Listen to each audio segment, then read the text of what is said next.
We got a lot of comments coming in. Raphael 5629ers. Is that Do it. Like and hey? subscribe, baby. I appreciate that, man. And 562, man, you over at OC area. I like it, man. I like it.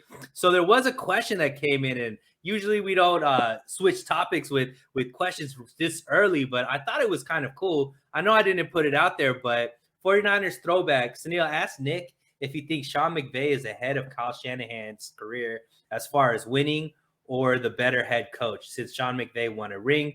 Do you think that puts more pressure on him now? Now, Nick, I know you're like me. We are Shanna Stans. So I don't know if your Shanna Stanness will allow you to speak on this, but I can speak on it for sure. All right, let's go. I definitely will. And I'm very reluctant to place myself in the Shanna Stan category just because I do feel like he deserves a lot more criticism from time to time than he gets.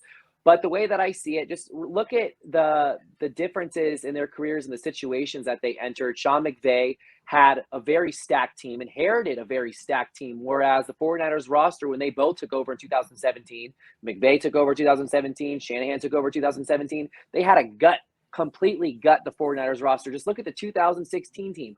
Jeremy Curley was the leading wide receiver. You had all these random players on the team that there just wasn't much there. So I don't think the comparison as far as win percentage goes between Shanahan and McVay is very fair, just because McVay got a head start, and Shanahan is starting to close the gap a little bit. But the reality is the Rams haven't had a losing season under McVay. They've only missed the playoffs 1 year, 2019, when the 49ers went on their run. And under the new playoff format, they would have made the playoffs that year. They would have been the 7th seed.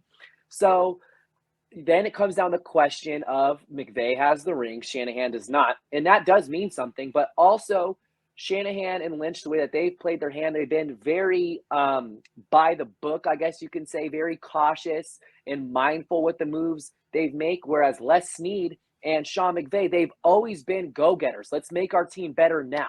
Let's go get this done now. And I've always admired that about Les Snead and Sean McVay. And I loved the shirt that Les Snead wore at the parade. I don't know if you saw it, Sunil, but it said, I'm not going to swear on your show, don't worry, but it said F them.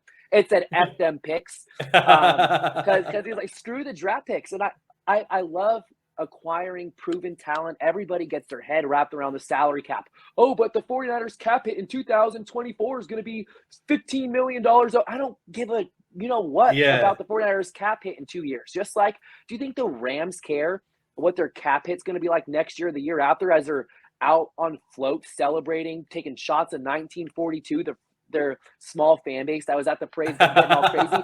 I want to win now. And McVay and Les Snead made the move to get Matthew Stafford, which allowed them to win right now. They got OBJ. They got Von Miller. They put together like a Miami Heat super team over the course of the season. Mm-hmm. And the 49ers instead put their eggs in the Trey Lance basket in the future.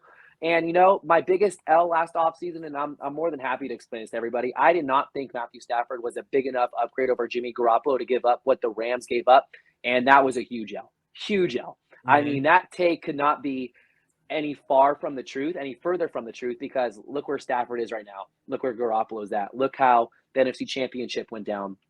So, yeah, that's just my take. Let's get aggressive here, and you're going to have a lot more cap space cleared up with Trey Lance taking over on that rookie contract. Go get big-time players. Get a J.C. Jackson. Go do something crazy to get yourself back to where you were this past season, except take it a step further, get to the Super Bowl, then win it. Yeah, I mean, and I think that, you got to say, as far as potential, maybe there's still an argument to be had. But as far as success, Sean McVay has just had more of it than Kyle Shanahan. And obviously there's nuance to it, and you laid it out pretty well as far as, the teams that they may have inherited. But as far as maximizing what they've had, Kyle Shanahan has had the opportunity with this roster to win a Super Bowl. And I think his lack of decisiveness at the quarterback position has played a role in why the 49ers haven't won a Super Bowl yet. You're talking about, you could have had Tom Brady.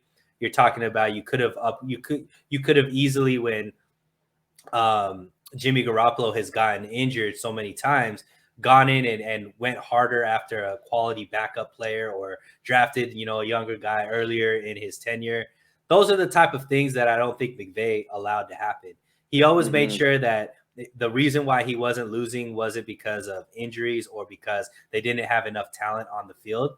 And Shanahan just hasn't been able to have that same thing to say, because the reason why the 49ers haven't been competitive each season, although they have been ravaged by injuries, is because they didn't have enough talent at quarterback enough times. And I think that's where the biggest difference between McVay and Kyle Shanahan, as far as why they once had more success than the other, is the decisiveness at that quarterback position.